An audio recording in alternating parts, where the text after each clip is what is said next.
Now, let's have a look at a couple of brave celebrities finally taking a stand against the left's cancel culture. Here we've got two A-listers taking a stand against those trying to force them to apologise when they've done nothing wrong. First, it's Keira Knightley laughing off accusations about J.K. Rowling and then explaining to the triggered interviewer that people are entitled to their opinions. I saw you're voicing Professor Umbridge in the new Harry Potter audiobooks. I was wondering, are you aware that some fans are calling for a boycott, given J.K. Rowling's ongoing campaign against trans people? I was not aware of that, no. I'm very sorry. I think we're all living in a period of time right now where we're all going to have to figure out how to live together, aren't we? And we've all got very different opinions. So I hope that we can all find respect. She's not very sorry at all. That laughs at it all. And here is Sydney Sweeney shutting down an attempt to shame her for that American Eagle commercial. The criticism of the content, which was basically that maybe specifically in this political climate, like white people shouldn't joke about genetic superiority. Like that was kind of like the criticism, broadly speaking. And since you are talking about this, I just wanted to give you an opportunity to talk about that specifically. I think that when I have an issue that I want to speak about, people will hear. Joining me now is comedian Alex Stein. Alex, Sydney Sweeney handled that beautifully. Hopefully it starts a trend with Hollywood stars who get spooked by leftist media and activists to apologise when they've done nothing wrong. She just had a look of disdain on her face and moved the interview along. No, I mean, Sydney Sweeney handled it perfectly. And, there was something just kind of like almost hypnotizing about the interview, just the way that the interviewer was trying to goad Sydney into this question and how the interviewer was almost kind of nervous to ask it as if it was going to be like this gotcha moment. And I just think Sydney was just being herself. And, there's other aspects of this interview where Sydney Sweeney, to me, knows that she's hot. She knows that she's cool. And that's what a real cool person acts like. They don't act like they're super cool. And I think that's why she's so likable. And they tried to get her. They kind of try to make her political. And she handled it really well. I got to give her, her flowers. They're due for sure. Absolutely. She just seems uninterested in the politics of it. I mean, I genuinely don't know where her politics is. I don't really care. She's an actress. I don't care how she votes or what she thinks of particular issues. And let's keep it that way. She's obviously triggered the left, but really for no reason at all. It was a jeans commercial, for the love of God. Now, another Hollywood A-lister, Jennifer Lawrence, has said this to the New York Times' Lulu Garcia-Navarro. In the first Trump administration, you had a lot to say.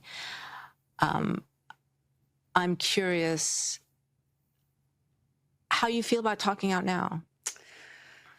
I don't really know if I should. I think the first Trump administration was so wild, and just how can we let this stand? I felt like I was running around like a chicken with my head cut off. But as we've learned, election after election, celebrities do not make a difference whatsoever on who people vote for. Alex, she went on to say that she doesn't want to alienate people from her work as an artist. It looks like she's just, reading the room. She's realising that the market for this sort of hectoring and lecturing isn't really there. It just annoys people.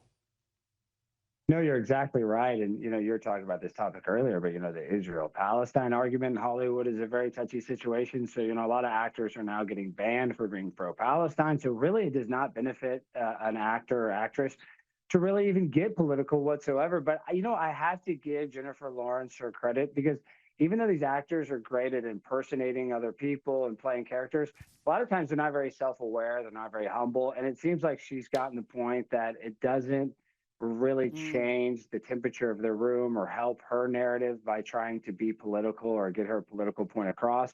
So I kind of like that she's just going to try to keep it about the art. And that's really what it should be at the end of the day. Or if you have a political viewpoint, maybe express it through that art. And you don't have to be like an open book. You don't have to be a biography. You kind of just let the art speak for itself. And I think that's what we expect from these artists and actresses and actors.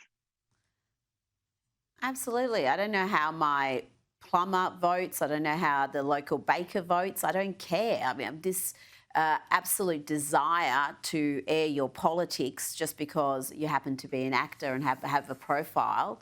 Yeah, I think they're working it out, but they're slow learners.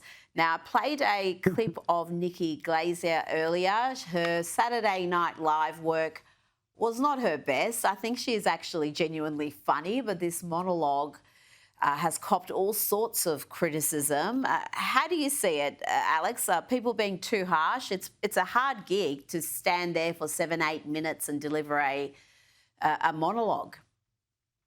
No, and on top of that, Nikki Glaser is very funny and she is attractive, and her political viewpoints are different than mine. But I thought the Jeffrey Epstein, island Manhattan joke was actually kind of funny. I mean, I know that it didn't really, I guess it wasn't received very well.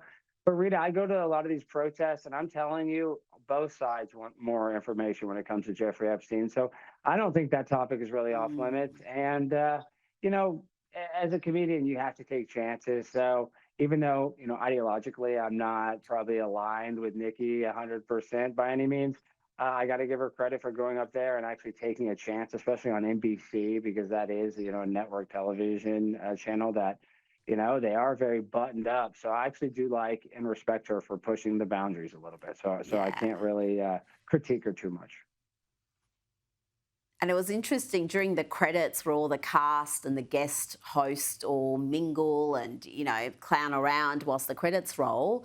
No one really went up to her. I think there was one person talking to her. So I wonder if there was some, some conflict behind the scenes. Now, before you go, Donald Trump was booed by Washington Commander fans, but no surprise to anybody. But it did not stop him from entering the commentary box and calling the game. Your first-string quarterback has the potential, I think, to be a great quarterback. He's got to stop the injuries somehow. And let's see, we have a very important, I think this is a very important couple of plays. Here we go. Second and 7. Right, 2nd and 7. Let's see what happens. Whoa. He's calling play-by-play there almost. Alex, as Greg Gutfeld says, we don't deserve him. No, sometimes we don't. He's one of the most entertaining guys in the world. And, there's a little-known conspiracy, and this is real. A lot of people think that Donald Trump ran for president just because of his rivalry with Obama. But actually, he tried to buy the Buffalo Bills, and a lot of these powerful billionaire NFL owners tried to block him out of it. And that was actually, I think he's talked about it, one of the, reasons why he definitely wanted to kind of stick it to the NFL to say, listen, forget about owning a football team. I'll own the country. So a lot of people don't know that. That's a little-known conspiracy. Thank you for that tidbit, Alex Stein.